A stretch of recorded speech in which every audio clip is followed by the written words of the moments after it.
you, Tid. And yeah, thank you very much for the opportunity to contribute to this important discussion on this forum.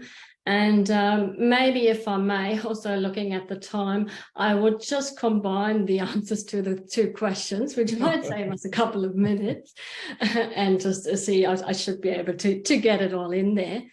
And yeah, so maybe just, I know that a lot of you have been involved in the work of the European Access Academy at our events, etc., but not everybody may know what we're doing. So just to give a quick background on the European Access Academy, we are a multi-stakeholder initiative that was formed about 2 years ago and is really aiming to support and facilitate this implementation of the EU HTA regulation, and to really achieve what the aim and the goal of the regulation is, meaning improvement in patient access all over Europe, and also harmonization of methodology, etc.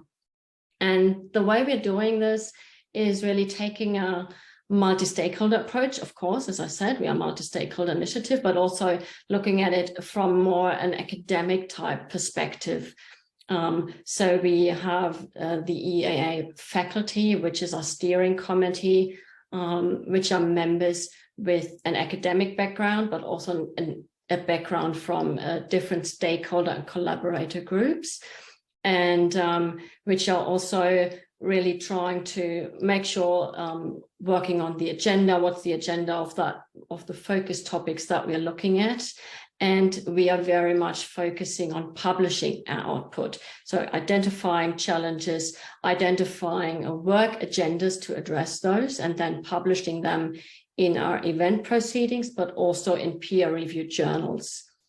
And this way, we want to bring together a lot of different types of stakeholders that are involved and collaborators that are involved with HTA in Europe, but also from different countries. So that's been mentioned quite a lot already today, the discrepancies and the differences in different geographies throughout Europe. So that's something that we're aiming to cover, and where we're really aiming to work and provide input and contribute also, for example, by applying for the EU HTA stakeholder network. And really now looking back at what are we doing, and in terms of concrete action, we organize conventions twice a year. These are always hosted by universities. So we've been at Copenhagen University, at Vlerick University in Brussels, and we'll be at Utrecht University for the spring convention this year. We are collaborating very closely with an academic host there, and we're also working with more junior researchers to also include them and help them advance in their academic careers within this really important field. And for the conventions, we always have a focus topic. The first one we actually focused on Europe's Beating Cancer Plan, and how the interaction of what's part of the cancer plan would work with what the EU HTA regulation wants to achieve. Is there any links between the two? How can the aims of one be achieved maybe by parts of what the other is doing, and what are the challenges there? Then at the second convention, we looked particularly at stakeholders and collaborators in the process. And I think that's a very important one for today, where we are looking at the stakeholders and especially the patients and patient representatives.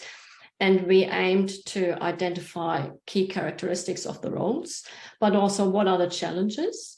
And importantly, then, what are the activities? What needs to be done to approach those challenges? And we are currently just in the process of preparing those manuscripts and submitting them to peer-reviewed journals. So also we are spreading the awareness of these challenges, and through the publications in the journals, but also through the activities that we're doing on the digital channels, etc. And through everybody who we are reaching, of course, with the events. So we've got the events that are partly on sites. We have discussions with the participants from the different stakeholders and collaborators in the system. And then we do also have a public session where we have talks to the focus topics, and which is widely streamed, and everything's also available on the website as recordings, as convention proceedings, the publications, etc.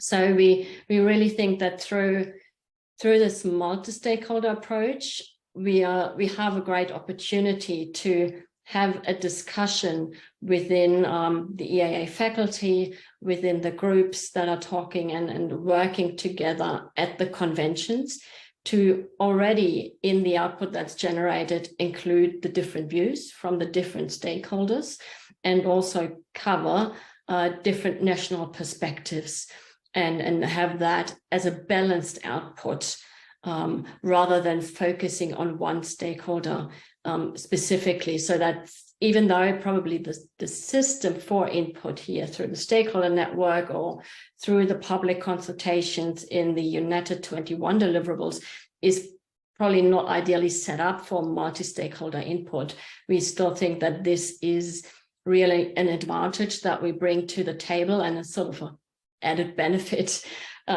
for a multi-stakeholder perspective to add to what's needed, what needs to be done, what are the challenges, how can they be addressed, and what are concrete actions that need to be taken.